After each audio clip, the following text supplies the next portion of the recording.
Eu sempre fui um cara tímido, sempre fui um cara, aquele cara que vai numa festa, que vai num lugar e que fica no cantinho ali, não é o cara que puxa muito assunto. Eu, por natureza, tenho assim uma timidez que foi vencida dominada, né, ao longo do tempo por conta da minha confiança, dos meus resultados e da própria comunicação. Porque timidez não é uma coisa que você resolve, é uma coisa que você domina. Então, a timidez, ou ela te domina ou você domina a timidez. Sim. Então, a vendas é algo que você tem que se comunicar com os clientes e conversar e, de certa maneira, ter uma comunicação mais persuasiva, você trabalhar objeções, você ter argumentos rápidos para você chegar no teu objetivo da venda. Então, isso desenvolve a tua habilidade motora, né? Que a comunicação é um conjunto de habilidade motora e raciocínio e a conjugação das duas coisas. Sim. E venda te exige isso. Então, eu penso que vendendo, eu dei meus primeiros passos com comunicação. Depois eu também liderei times de vendas, formei executivos, dei aulas, palestras internas para os meus times, né? Que a gente tinha que formar pessoas. Em área de vendas você forma, né? Você forma um vendedor, você forma um supervisor de vendas, forma um gerente, um diretor regional. São diversas camadas de vendas que exigem de você uma gestão dessas pessoas. Essa gestão é feita via comunicação. Não é? Então, eu diria para você que esse processo me ajudou a desenvolver a minha comunicação. E como, a segunda pergunta, que foi a primeira, na realidade, como é que, a que ponto eu atribuo nossos resultados à comunicação? A comunicação é a ferramenta principal que você usa para liderar. Você lidera via comunicação. Você vai liderar pessoas, você vai liderar um time, você vai liderar... E liderar, basicamente, o que é? É conduzir aquela pessoa a performar. Liderar não é ser chefe, simplesmente. Não é? Liderar é como você extrair o melhor da pessoa, como você encorajar alguém a ter algum resultado. Como é que você vai, de repente, extrair daquela pessoa que é meio tímida, que ela se solte? Como é que você vai fazer com que aquela pessoa que é mais travada, que ela se destrave? Liderar é ajudar a pessoa a evoluir. E a ferramenta que você usa principal para liderar é a comunicação. Então, sim, com certeza, quando você desenvolve a sua comunicação, você ganha mais ferramentas para liderar. Acontece na tua casa, por exemplo, dos teus filhos ou da tua esposa, falar assim, Flávio, você não está dando palestra. Já aconteceu, Joel. Você aprende com o tempo a dar palestra sem a pessoa perceber que está dando palestra, entendeu? É uma técnica mais avançada, entendeu? Quando você está começando, você dá a palestra e fica, pô, cara, para de palestra, meu filho. Você está pensando que isso aqui é a palestra? Sim. Aí quando você evolui, você dá sem parecer que é, entendeu? Cara, direto minha esposa fala, pô, isso aqui não é uma mentoria, eu não sou seus alunos. Entendi. Eu não sou... Você não tá numa live. Pô, cara, você é meu marido. E tipo... Depois eu te dou uns toques, então. Não, você me dá uns toques. Meus filhos ainda não têm a... Não percebe ainda, né? Ainda não percebe ainda, mas eu chego lá e falo, ó, moleque, é assim, tal, desse jeito. Por que eu pensei em ganhar um primeiro dinheiro? Porque eu tava ali namorando com a Luciana e queria ter alguma autonomia com a Luciana, sair, passear, comprar um presente, ou seja, tava naquela... Eu não ia ficar pedindo dinheiro pro meu pai. Até porque eu estava com a moral baixa, tinha acabado de ser expulso da Marinha. Você imagina? Aí, coitado, meu pai não tinha, minha mãe não tinha condição de ficar bancando meu namoro. A gente era de classe média baixa, então tinha cabimento. Então, você vê o que faz uma mulher na vida de um homem, né? A primeira vez que eu pensei em ganhar dinheiro foi porque eu estava namorando com a Luciana. Não estava nos meus planos de trabalhar. Sim. Tanto que na entrevista a pessoa me perguntou quais eram os meus planos e eu falei. Não, eu quero só ter uma experiência, em agosto eu começo a faculdade. Só que eu fui lá participar do processo seletivo. Quando eu fui aprovado, finalmente, fui trabalhar nessa empresa, lá tinha um plano de carreira. Tá. E aquilo me cativou. Porque eu estava apaixonado pela Luciana, eu tinha 19 já aí, Luciana tinha 15, ia fazer 16 em julho, isso era fevereiro de 91. E daí o que acontece? Eu... começo a trabalhar e o motor que me moveu foi querer me casar com a Luciana. Eu queria já, naquele momento, me casar, sair de casa, ter uma vida independente, me casar. Aquele era o meu principal objetivo, naquele momento. É óbvio que em dezembro de 92, quando eu me casei, esse objetivo foi cumprido. Sim, eu me casei em dezembro de 92. Me casei 1 ano e meio depois. Eu tinha 20 anos de idade. E ela tinha 17. E ela não estava grávida, como muita gente achava. Sim. Então pode ser. Ou esse cara é maluco ou ela tá grávida. Sim. Tá, eu era maluco. Casei com 20 e ela 17. Então, aí a gente cumpriu esse meu primeiro objetivo foi cumprido. Então, ou seja, aquilo que me moveu naquele primeiro momento já não foi o que me moveu num segundo momento. Eu tive que renovar o meu objetivo, Sim. renovar por que eu trabalhava, qual era a minha finalidade. Você vê que as nossas metas, os nossos propósitos, eles vão mudando ao longo da nossa vida. Mas é muito importante a gente entender qual é a nossa meta naquele momento, qual é o propósito que a gente tem naquele momento e a gente focar naquilo. Sim. E aquilo realmente me moveu, Joel. O amor pela Luciana foi o meu combustível inicial para, inclusive, aguentar o tranco, porque eu já falei isso muitas vezes, o tranco era muito violento. Eu acordava às 5 horas da manhã, saía 10 para as 6 de casa, pegava o ônibus lotado, até chegar no centro do Rio de Janeiro, 8 horas da manhã. Então eram 2 horas e pouco para ir, mais 2 horas e pouco para voltar, 4, 5 horas por dia em transporte público lotado. Então era um tranco muito pesado. Então, para tu aguentar aquele tranco, e meu trabalho no dia a dia era em telefone público. Tinha celular. Calor do Rio de Janeiro. Telefone de rua? Orelhão? Isso, meu filho. Orelhão. É que você falou telefone público, eu fiquei pensando, tem aquele telefoninho, tá na não, mesinha. Orelhão. Orelhãozão com mesmo. ficha. Que não tinha cartão naquela época. Aquela cinzinha. Sim, ficha telefônica. Então, era uma rotina pesada. Quando dava 6, 7 horas da noite, eu não ia embora para casa nesse horário de rush, lotado, tudo lotado. E aí eu trabalhava até as 9, 10 da noite para voltar para casa, chegava em casa meia-noite. Ia comer alguma coisa, meia-noite e 45, eu ia dormir, 5 horas da manhã, acordava de novo. Sim. Você entendeu?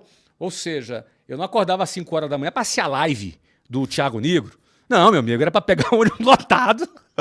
Você entendeu, cara? O ônibus lotado e começar um novo dia. Então, eu penso que essa pegada inicial, que era pesadíssima, eu tinha que estar muito motivado e o meu amor pela Luciana, meu desejo de me casar com ela era a força que me movia naquela fase da minha vida.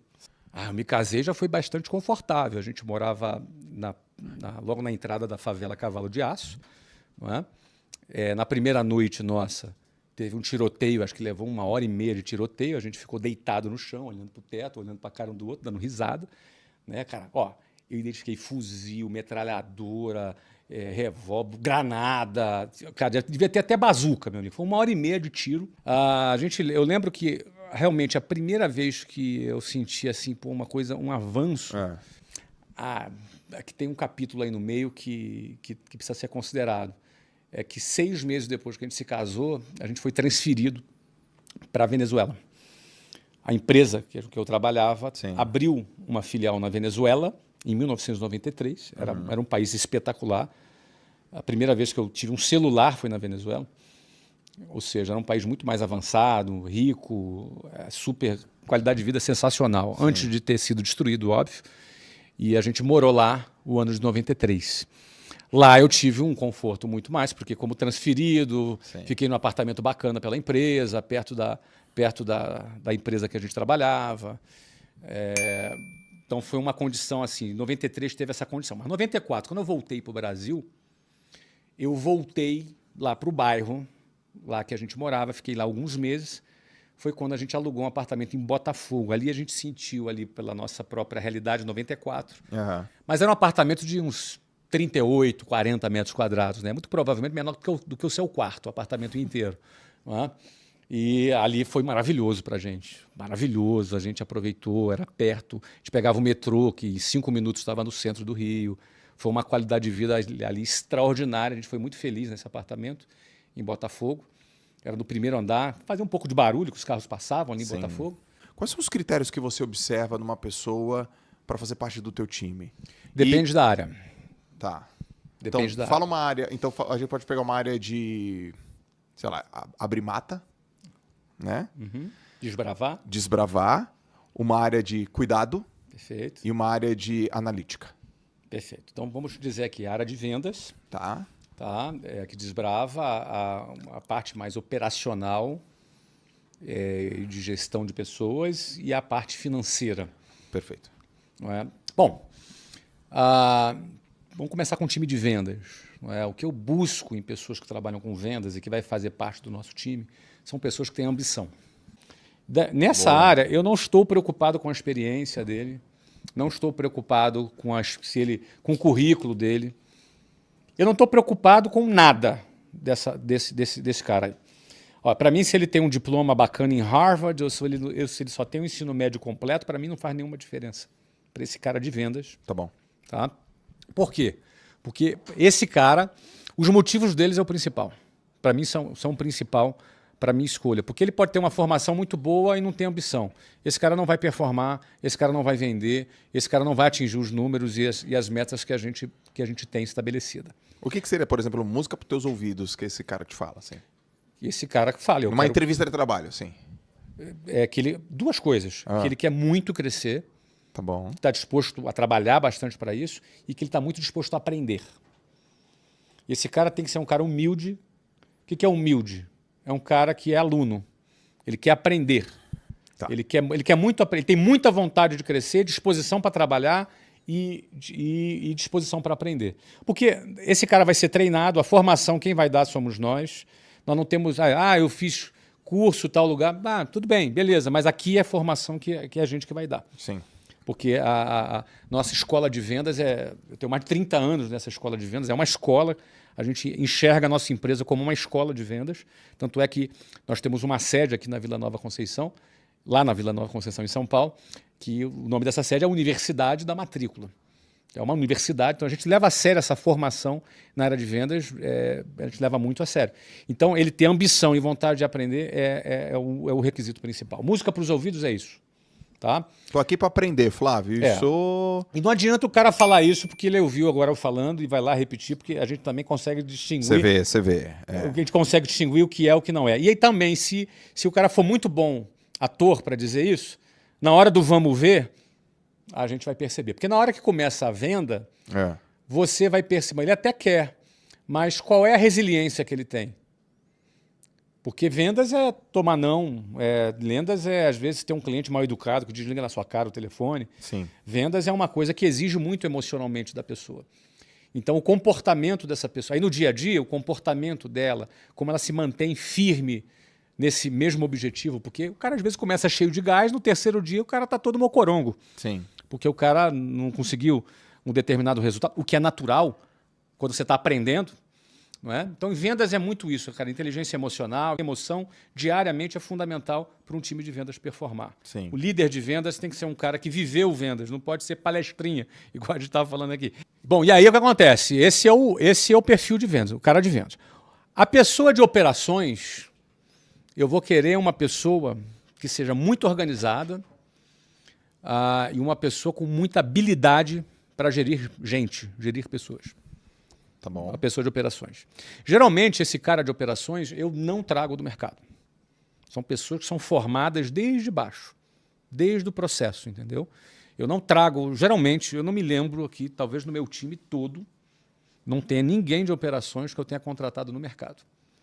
Quer dizer, quando eu digo no mercado, assim, como gerente, como diretor... Você formou. Meus diretores, todos os meus diretores das áreas operacionais são pessoas que começaram de baixo, que conhecem a operação, que tem a nossa cultura, que tem ali afinidade, sinergia comigo, com o meu time, com os outros líderes. Não é? Então, o cara de operação, a principal capacidade dele é gerir pessoas, porque é um motor de gente, o motor são as pessoas.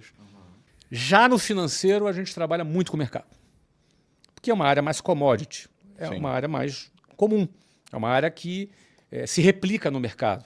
Então, contabilidade, toda essa área de controladoria, um gerente financeiro.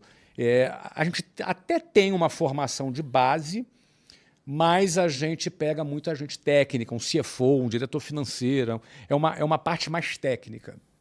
Não é? Então, aí é uma área que a gente vai olhar muito,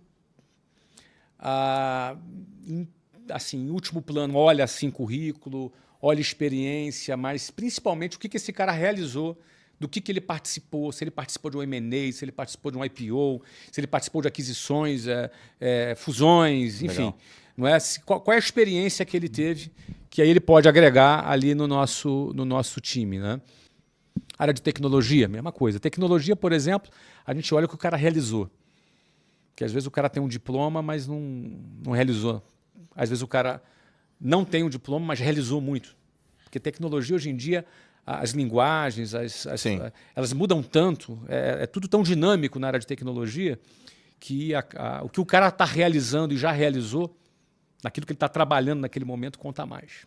Eu nunca penso, Joel, que meu filho tem que fazer o que eu faço. Eu penso que ele tem que ter sucesso naquilo que ele quer fazer. Ai, cacete. Entendeu? Saquei. Eu não quero que ele me suceda. Eu quero que ele faça o que quiser da vida dele com sucesso. Eu não quero que ele me suceda. Eu quero que ele tenha um sucesso grande. Ele tenha uma sucessão. Aí o que ele vai fazer? Não importa, cara. Eu quero ser artista plástico. Vai ser. Eu quero ajudar a preservar as baleias. Vai ser. Vai trabalhar numa ONG. Você trabalhou numa ONG? Trabalhei. Começou a tua vida assim? Sim. Então, eu quero trabalhar ajudando meninos de rua. Vai fazer o que ele quiser. Ele tem que fazer o que quer fazer. Eu penso que grande parte das empresas são sucedidas, muitas não são bem-sucedidas. Até quebram, até fracassam. Porque, primeiro, nem sempre o teu filho vai querer fazer e vai se interessar por aquilo que você quer. Nem sempre ele vai ser competente nas mesmas áreas que você é competente. Às vezes ele vai ser em outras. Perfeito. E por que impor isso? Esse é o dilema de muitas famílias, muitos jovens. Né? Eu gosto da ideia da liberdade, da pessoa poder escolher o que ela quer fazer, aprender a fazer. Sim. E por aí vai. Né? Você curte ler, cara? Você curte, você tá lendo o quê?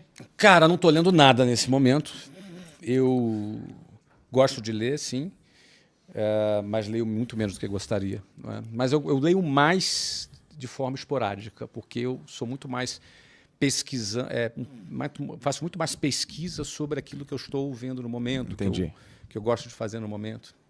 E estudando o fenômeno, como funciona esse fenômeno da polarização, a gente vê que as redes sociais têm uma participação muito grande nisso, porque os algoritmos te oferecem só aquilo que você quer ver. Então você acaba polarizando mais. Aí eu vi 2 documentários na sequência. Um é o Dilema das Redes, que fala isso com profundidade, mas tem um outro muito interessante, que era Beyond the Curve, que era, não sei como é que é em português, a tradução é Além da Curva, né? Uhum. Mas que era um documentário sobre grupos que acreditam que a Terra é plana.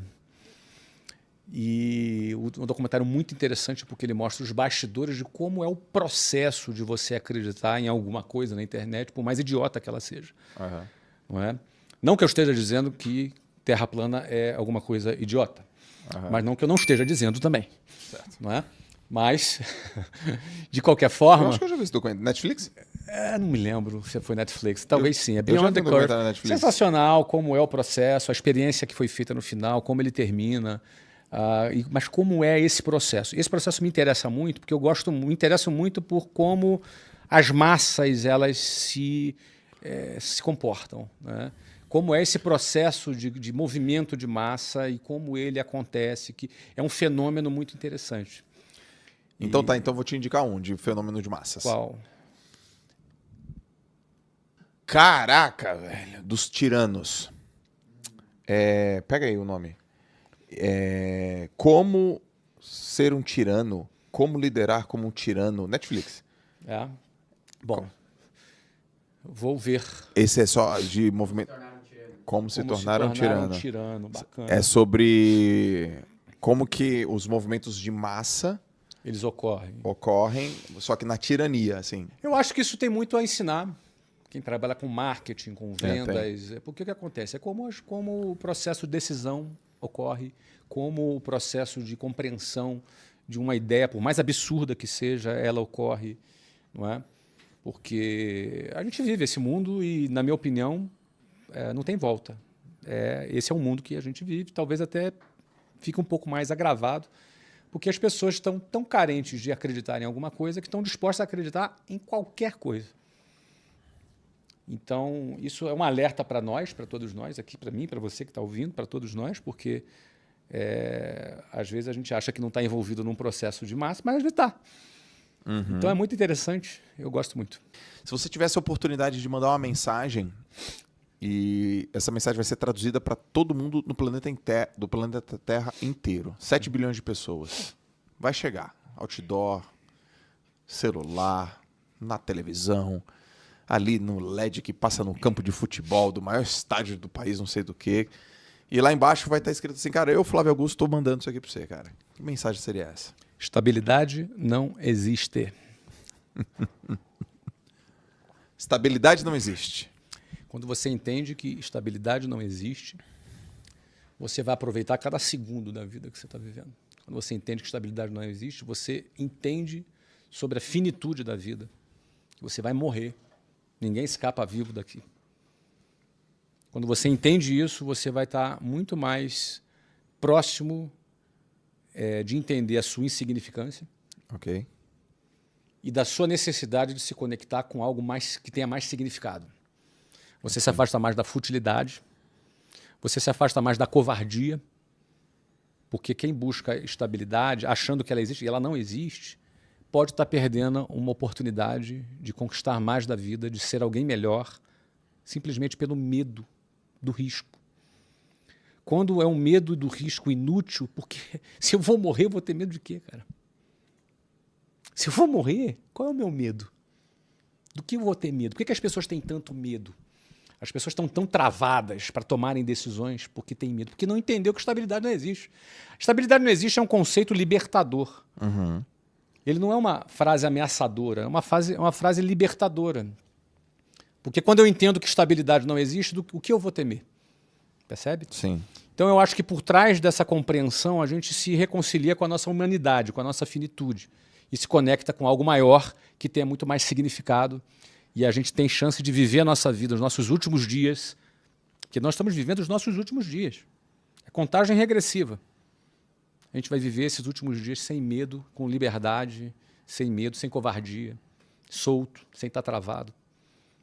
Então eu penso que por trás de estabilidade não existe, tem aí uma gama de muitas coisas, que inclusive nos liberta do sistema, né? Que o sistema tenta nos convencer que a gente tem garantias. Uhum. Não é? O fundo de garantia para o tempo de serviço, que é recolhido dos funcionários, é aplicado num valor que é abaixo da inflação. Que garantia é essa, meu amigo? Você entendeu? É abaixo da inflação. Historicamente, nos últimos 10 anos, rendeu menos que a inflação. Que garantia é essa? Não é verdade? Então, por aí vai. Essa é a mensagem. Estabilidade não existe.